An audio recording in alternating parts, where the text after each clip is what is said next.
Assalamualaikum warahmatullahi wabarakatuh. Jadi sekarang ini ibaratnya kita membaca ada iklan di mall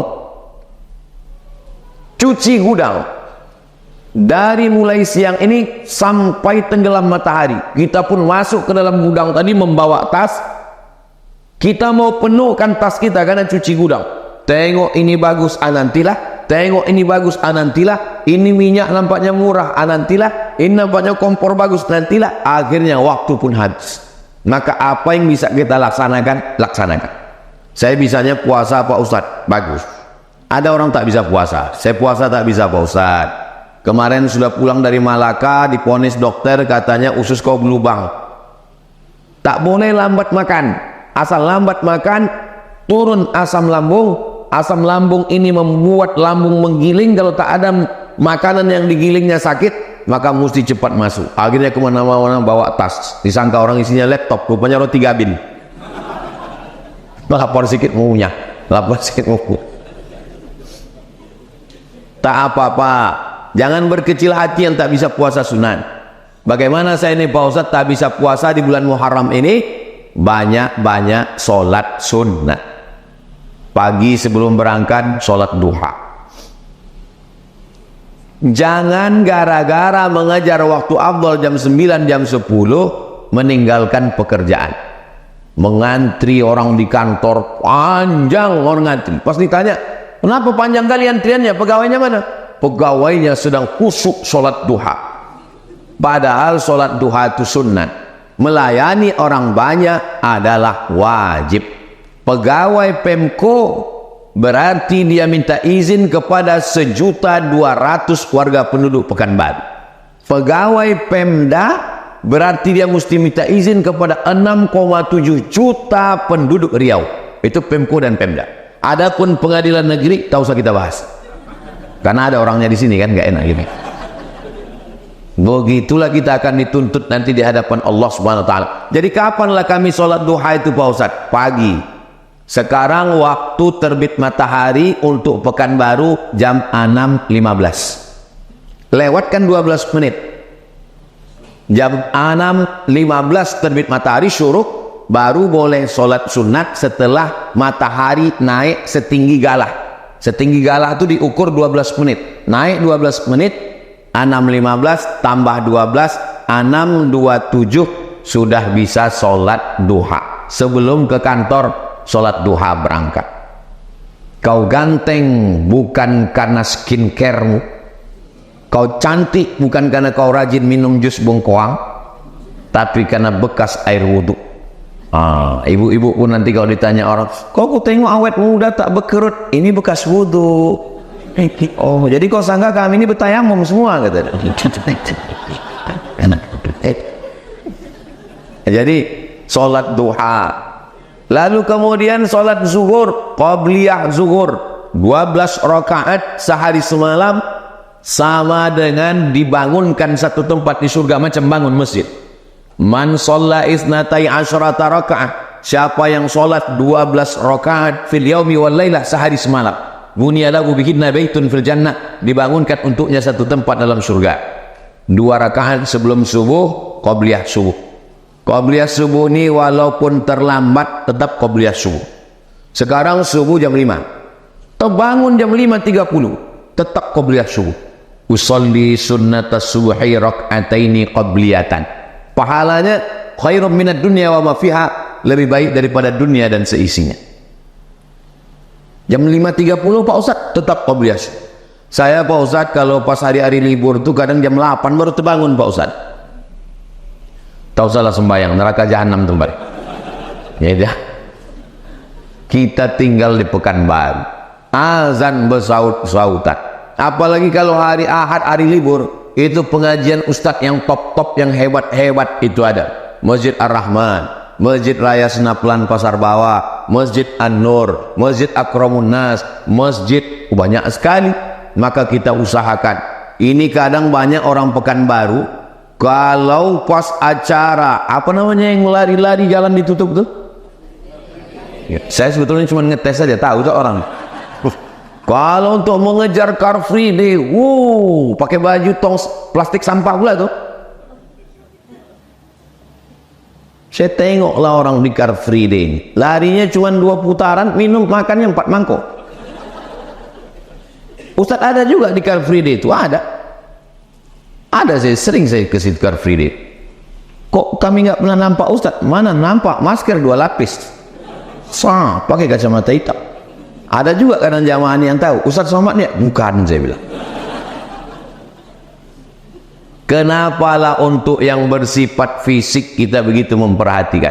Maka solat sunat ini, berapa banyak solat sunat ini Pak Ustaz? Qabliyah, Ba'diyah, Isyraq, Awabin, solat sunat tasbih, solat sunat taubat, solat sunat hajat, solat sunat mutlak, solat sunat tahajud, solat sunat witir, solat sunat tasbih. Banyak sekali solat sunat. Yang bisa puasa paling bagus puasa, tak bisa puasa solat sunat.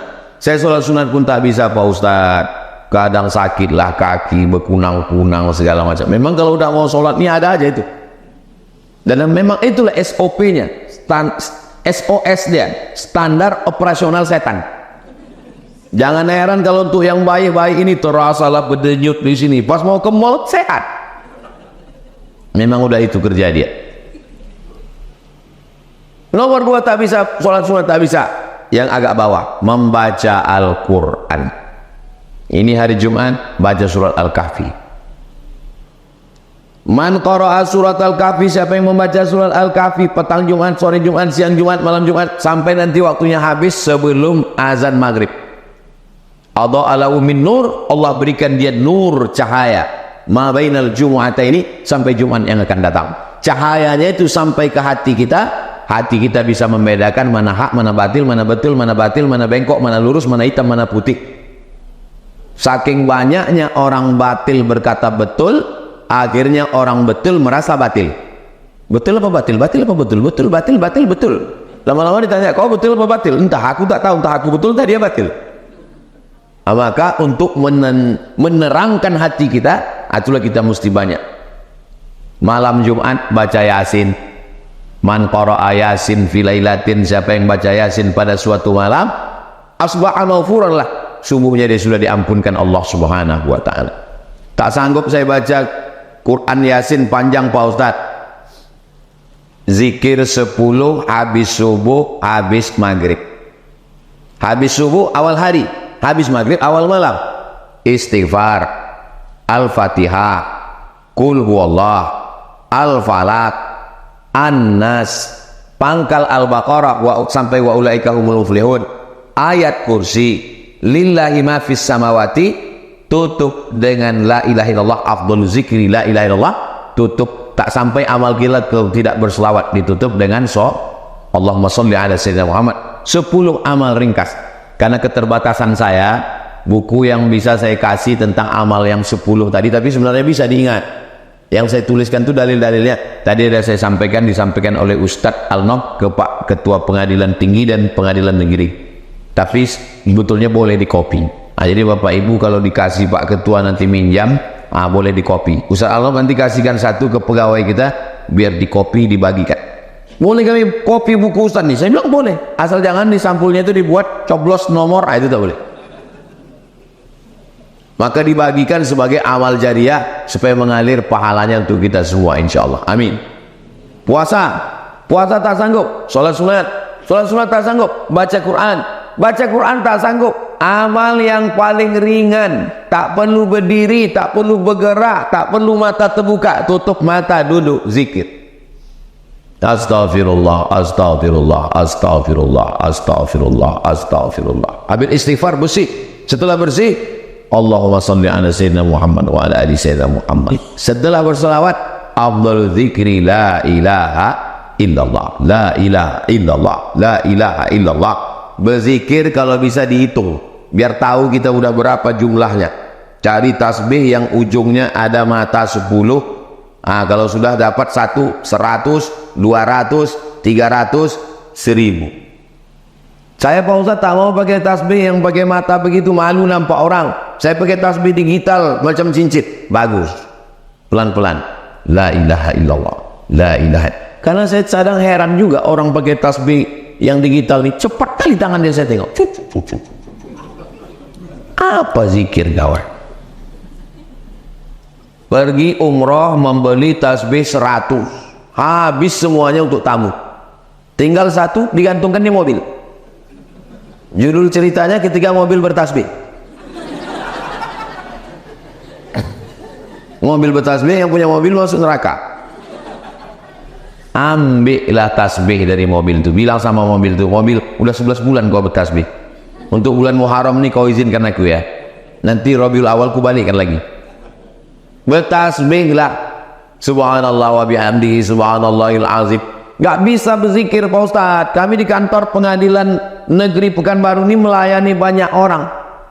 Yang berzikir hati kita. Pas datang orang, ya kita tanya, apa keperluannya Pak? Bapak sidang nomor berapa? Ini kemarin tertangkapnya apakah macam Ustadz Somad kemarin? Tanya. Ya mesti gara-gara itu pula. Saya tidak mau gara-gara tausiah ini besok semua orang komplain. Gara-gara Ustadz Somad ceramah di kantor pengadilan negeri itu pas kami mau urusan kemarin, tanya, sidang saya kapan? Subhanallah walhamdulillah wala ilaha illallah wallahu akbar. Biasa aja. Pas ada orang ngobrol kita sama orang cerita, pas tak ada orang baru kita berzikir. Ini kadang orang ini terbalik, pas ada orang di situ dia menunjukkan zikir. Pas tak ada orang main game online ya. Kita tuh justru berzikir pas tak ada orang, itulah kita berzikir. Walau ada orang jangan tunjukkan. Kalau menunjukkan itu bahasa Arabnya ria. Menunjukkan ria. Kalau mendengarkan namanya sum'ah. Pas tak ada orang sholat sunat, iftitah Fatihah ayat satu napas. Imam apa yang kau ikut ini? Imam Valentino Rossi. Tapi pas giliran ada orang, ada acara di masjid, di musola, rakaat pertama Yasin. Itu namanya riya, menunjukkan amal. Ada orang yang tidak riya tapi menceritakan, namanya sum'ah. Sum'ah itu memperdengarkan, dari kata sama artinya mendengar. Alhamdulillah tadi malam bisa 11 rakaat. Sebelum tahajud itu orang meluruskan kiblat, meluruskan wudhu, dia tidak meluruskan kamera streaming. Hai guys, tahajud dulu ya. Boleh memposting, boleh postinglah hadis, sempat-sempatkan beribadah sampai masanya nanti kita sempat tapi waktu sudah tak ada, baik. Tapi kalau gara-gara itu rusak amal kita, ini zikir, ini amal yang paling utama. Kenapa kita disuruh berzikir? Karena sampai masanya nanti kita sendirian di ruang ICU, tak ada anak cucu menantu, disitulah zikir itu datang. Orang yang sedang berada di ruang ICU tak bisa mendengarkan ceramah, tak bisa sholat, siapa yang menemani dia? Zikir. Apa yang paling sering kita cakapkan, yang sering kita ucapkan, yang sering kita dengar, yang sering kita pikirkan, yang sering kita renungkan, itulah yang akan datang waktu kita di ruang ICU. Ustaz tahunya dari mana? Tahu dari pengalaman beberapa jamaah. Jamaah ini diponis, kata dokter Cipto Mangunkusumo, bawa pulang ke rumah karena sudah tak ada harapan. Kalau sudah dokter bilang suruh bawa pulang ke rumah tak ada harapan, itu artinya siap-siapkanlah ayam untuk tahlil malam ketiga. Tak ada lagi itu. Ibu kalau sudah dokter nanti ngomong ke ibu, bu bawa pulang ke rumah, siap-siapkan, cari memanglah surat tanah. Kenapa lah ibu tersenyum? Pura-pura sedih kenapa? Jaga juga lah perasaan bapaknya. Walaupun dia tak ada di sini, kawannya kan ada. Rupanya bapak ini pas mau dibawa pulang tiba-tiba terbangun dia dari komanya, tuh koma dia di rumah sakit Cipto Mangunkusumo Jakarta. Tiba-tiba terbangun dia. Ditanya sama istri sama dokter. Dokter pun terkejut. Menurut ilmu kami kedokteran bapak sudah mati. Maka bapak suruh pulang. Apa yang bapak nampak waktu sedang koma itu? Kata dia, waktu saya sedang koma itu datang orang. Terus apa kata orang itu? Orang itu bertanya ke saya, kapan kau buat tablik akbar? Siapa orang itu? Ustadz Somad. Saya penasaran. Pas kami buat acaranya di Maninjau, saya jumpai bapak. Betul bapak koma di rumah sakit Cipto Mangunkusumo? Betul Pak Ustadz. Bapak yang buat acara tablik akbar kok pulang basamo ke kampung? Yo. Betul bapak nampak saya waktu koma tuh? Betul Pak Ustadz. Apa kata saya? Ustadz bertanya, kapan tablik akbar? Lama saya menung. Jangan-jangan saya sudah wali saya ini. Betul Pak. Saya ini orangnya rasional. Kenapa dia bisa ingat saya? Alhamdulillah beberapa jamaah yang ingat saya ini 3. Anak-anak, bapak-bapak, nenek-nenek. Anak gadis belum ada lagi. Jadi pas saya tanya, Bapak kalau pagi berangkat dari rumah ke kantor, apa yang Bapak dengar di jalan? Saya Pak Ustadz kalau di jalan itu saya putar YouTube Ustadz. Oh berarti pagi dia dengar saya. Malam sebelum tidur, apa yang Bapak dengar? Sebelum tidur malam yang saya tonton Ustadz. Istri saya pun nonton ceramah Ustadz juga. Baru saya paham. Memori dia menyimpan di bawah alam sadarnya tentang Abdul Somad. Itulah yang terbawa dia tidur. Jadi jangan heran Bapak kalau pas mimpi mengigau mendengarkan bini merepet. Karena itulah memori yang tersimpan. Bapak kalau mimpi jangan semua mimpi ceritakan ke istri. Karena istri yang setia ini luar biasa. Ada seorang bapak-bapak mimpi, diceritakannya ke bininya, Dek, tadi malam abang mimpi. Apa mimpi abang? Abang mimpi nikah lagi. Apa kata bininya? Kau tidur lagi, mimpi lagi, ceraikan dia dalam mimpi kau.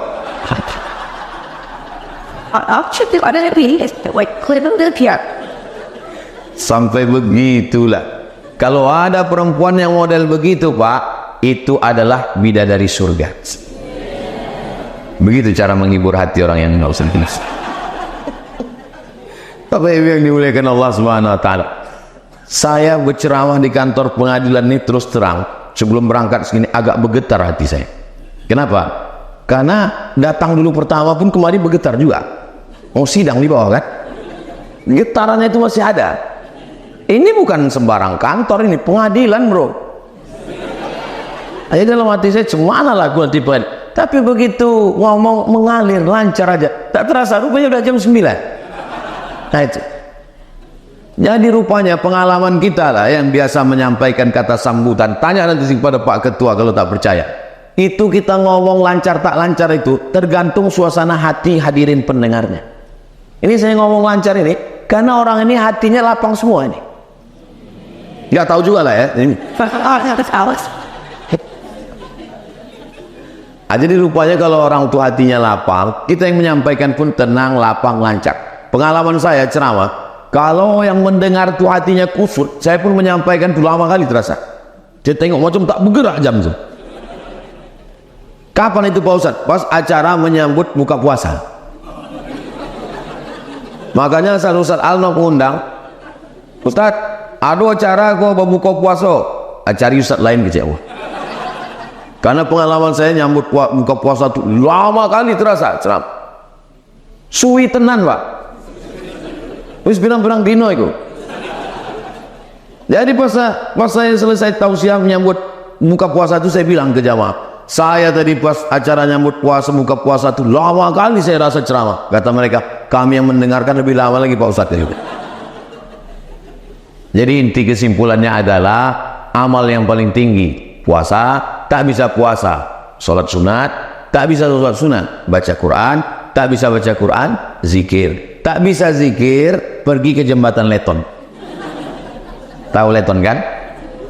Ngapain kami situ Pak? Tahu salah ku ajari lagi.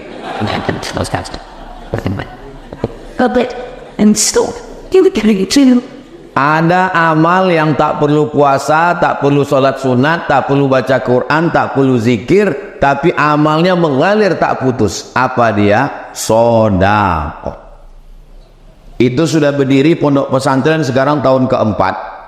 Yang mewakafkan tanah di Palas itu tiap hari dapat hafalan Quran 2 juz satu orang. Santrinya 50 orang. 50 kali 2 100 juz satu hari. Dan anak-anak yang udah hatam Quran 30 juz berapa orang sekarang? 22 orang hatam Quran, 1 bulan hatam 2 kali, 1 tahun hatam 24 kali, kali 22 orang. Itulah orang yang paling banyak dapat pahala. Diwakafkannya tanahnya 1 hektar. Kenapa Pak Haji wakafkan tanah ini? Ini gaji pertama saya waktu lulus PNS. Lulus dia PNS, dibelinya tanah di Palas, ditanyanya istrinya, Adinda, buah hati belayan jiwa, siang dan malam terbayang-bayang, makan tak lelap, tidur tak kenyang. Maukah kau setuju kuwakafkan tanah 1 hektar gaji pertamaku PNS ini? Kata istrinya, wakafkanlah bang, mengalir untuk kita berdua. Jadi rupanya banyak juga laki-laki mau mewakafkan tanah di Pekanbaru ini, tak jadi gara-gara bininya. Padahal kalau kita mati, dijual bini tanah itu. 4 bulan 10 hari cuman dia menanti sendiri. Habis itu dia pun nikah sama berondong manis. Dijualnya tanah itu seharga 1 miliar. Habis sore-sore naik moge orang tuh. Bunyi knalpotnya. Bertanyalah lakinya yang baru nih ke bini tadi. Ibu jangan tenang dulu, jangan. Bertanyalah lakinya nih, bertanya, mana makam laki kau yang dulu yang punya tanah tuh? Tak bisa dia menunjuk pakai tangan, pakai kaki. Itu sana kata dia. Tapi yang mewakafkan, tolong kalau cerita begini jangan ditarik ke diri. Ini maksudnya ceritanya tempat lain ini. Karena kalau bapak tarik ke diri, nanti bapak pulang ke rumah bawaan bapak mau marah aja. Mau marah, kau nanti membonceng dia kan? Ustadz Somad nih cerita dia nih selalu merendah. Apa pula merendahkan perempuan? Itu tadi Ustadz bilang perempuan akan menikah lagi. Laki-laki kalau meninggal bininya itu yang menangis cuma sebelah kanan, Bu. Dan sebelah kiri saya wah.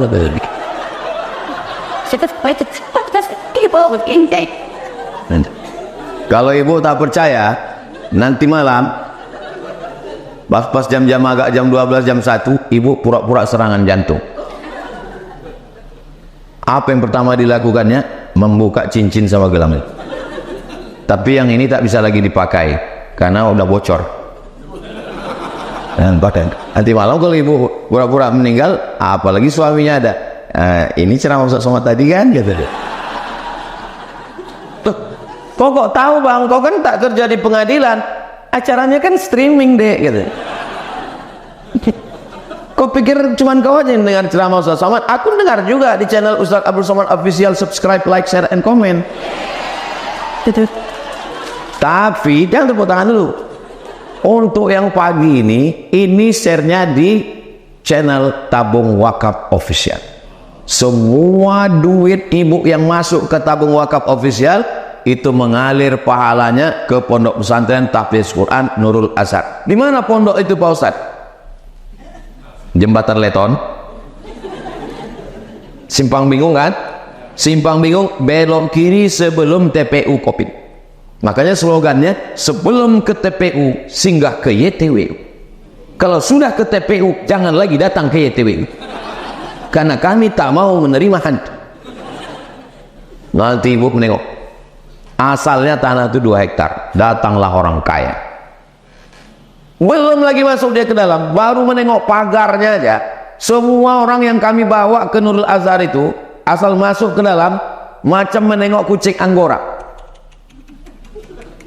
Baru menengok pagarnya, datang dia ke Ustadz Alnaf. Apa kata dia? Saya terpukau menengok pagarnya, saya kasih 2 hektar lagi. Itulah kampus 2. Baru menengok pagar, belum masuk ke dalam.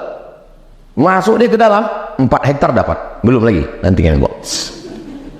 Nah ibu, nanti suami bapak bawa anak-anak ke sana menengok. Anak saya bawa, anak saya Mizian Haziq Abdullah, saya bawa naik ke atas, saya tunjukkan. Nanti kau tamat SD, kau belajar di pondok ini, tengok ini tempat makannya, ini tempat tidurnya, bagus Bu. Bukan cuma yang Islam aja kami bawa ke sana. Bang Daniel Mananta sama istrinya yang orang Jerman itu kami bawa naik ke atas, nengok dia, bagus pondoknya Pak Ustadz. Iya, hampir dia mendaftar.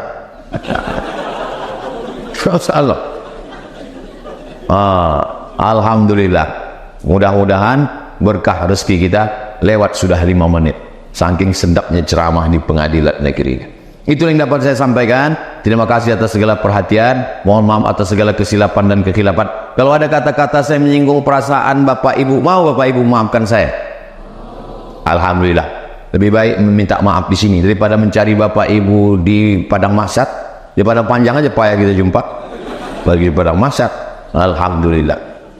Kalaulah saya ada salah sama Bapak Ibu yang mulia hakim-hakim, Bapak Ketua Pengadilan Tinggi, Pengadilan Negeri, pas di akhirat, kemana saya mau mencari kalian? Bukan senang mencari kalian di akhirat. Pas ditanya malaikat, malaikat, kemana orang Pengadilan Tinggi sama Pengadilan Negeri? Kata malaikat Somad, tak akan jumpa kau mereka. Kenapa gitu malaikat? Mereka ruangnya VVIP. Amin kanlah. Begitu cara saya berdoa. Akhirnya saya tutup dengan pantun karena kita tinggal di bumi Melayu, menangkap puyuh di Bukit Selasih. Thank you dan terima kasih.